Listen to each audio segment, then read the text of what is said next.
This is a video to explain about the engineering identity reflection. So this part, this assessment is due on the 20th of May, this Sunday. Now, what happens is that there is a slight change over here.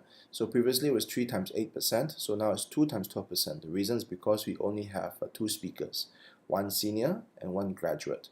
The other one, action plan, is also the same. You only have one senior and one graduate, and then you have language. So next I'll explain to you what is expected for this assignment. Okay, if you notice just now, there are a couple of marks. So you have 24% is for the impact and description and impact. You have another 60% which is on the action plan, and you have 16% is on the language. Okay, so this is the division for the reflection. Now out of this 24%, I explained to you what actually we're expecting. Okay, so you should have no reason not to do well for this assessment. So for the 24%, it's asking you to produce one paragraph. This one is going to be on the senior. This is going to be on the graduate.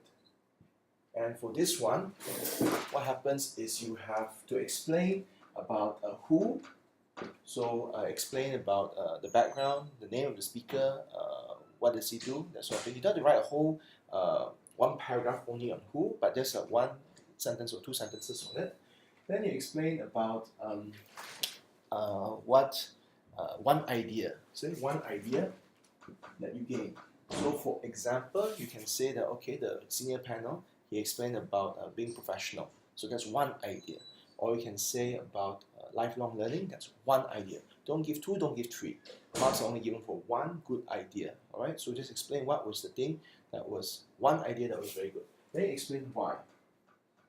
Why it impacted you personally. Okay? So now you have one paragraph that talks about who was it, one idea you learned from him, and why it impacted you.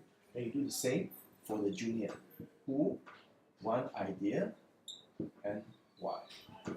Right? So it's one paragraph, 12% for this guy, 12% for this guy. Okay? Then we go to the 60%. This is on the action plan. For the action plan, what we want is you're able to do 2 parts. Okay? So first part, one paragraph is on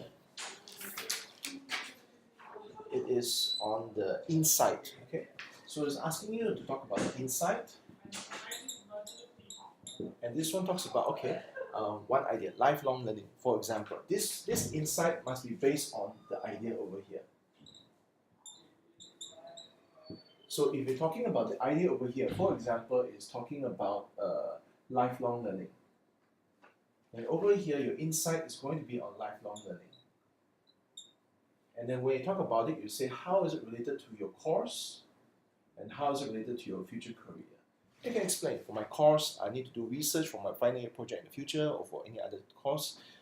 Then you can say for your career, technology always grows so fast that you need to always catch up. And then this one, you have another thing, okay? So there's another paragraph, and this one will be the action plan. So you have an action plan about what you would do as a response to what the person said. So just, you listen already, now you have a response. So here you have an action plan. And the action plan is just, must be smart. So I'm not saying that, oh, I want to be a better learner. You say that, okay, this is how I'll do it. I will study how to do research. I will go and work towards doing research together with my lecturers, or for any other example. So this is just for, this is for the senior still. So you have one paragraph for the insight on the senior panel. You have one action plan based on the senior panel. One action plan based on the one idea. And you repeat again. So one paragraph on the graduate, one paragraph on the graduate.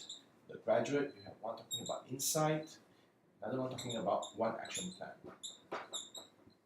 So this one is going to be worth 15%, 15%, 15%, 15%. So you see, one paragraph is worth around 12 to 15%. One paragraph, one paragraph, one paragraph, one paragraph, one paragraph, one paragraph. You are expected to write 1, 2, 3, 4, 5, 6 paragraphs. Because this one is a language component. The language component is just going to be saying that you're going to have 6%, 5%, 5%. And that will be based on the have grammar, punctuation, you have clarity of thought, you have I think sentence structure. So basically, we just go through this and then we give you the marks for 16%. So with this, remember that the whole thing, this whole work is called reflection. So we want to see how the talks has affected you. So when we look into your one idea, it should be something that fits you, and why, reflect on it, why it has an impact on you. In the senior panel, later on, you have an insight and you have the action plan. Then you have another paragraph over here, idea and so on. Then you have the insight and the action plan. Try to write according to this structure to make it easy for the marker to give marks. You understand? So the marker will see you have this, tick, tick, you have 24%. The marker sees, okay, do you have this, you have this, tick, tick, you have 30%, tick, tick, you have 30%, 24 to 60, check your language, all right?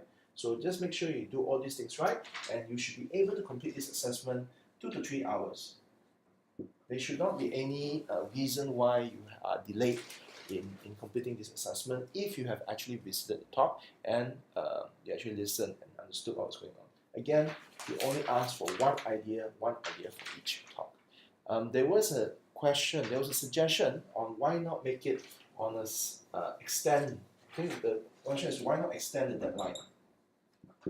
And I explained already, but I'll explain it again. The reason is because number one, you don't need it. Okay, number one reason, you don't need it because there is nothing technical, there is nothing that you need more hand holding. Okay, you can do it actually. Based on what I just explained just now, you can just do it. It is not a difficult task that needs further explanation. All right. Number two, you have other EFPC assessments coming in. So other EFPC assessments include the final reflection, the peer presentation, and also the oral presentation.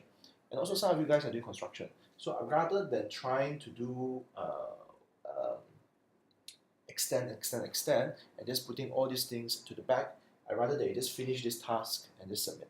Okay, so I'm trying to help you guys. The other reason, number three, is because of the various replacement classes for all your other units. Because if I don't, you have to catch up with all your other units as well. So rather than extending and making it worse for you, why don't you just finish it? And number four, which I think is a very good point, Thursday and Friday is actually a public holiday. So you have Thursday, Friday, Saturday, Sunday. If you don't spend it going on a nice holiday and you actually spend it doing your assignment, you can actually just finish this work. Again, I've already explained to you what I need. It's basically just 6 paragraphs of work, and then you just submit it through, turn it in, and that's done. Deadline is Sunday, 20th of May. If you want to extend it, what happens is that it'll be counted as late submission. So every 1 day counts as 10% off from your actual marks. Alright, so thank you very much.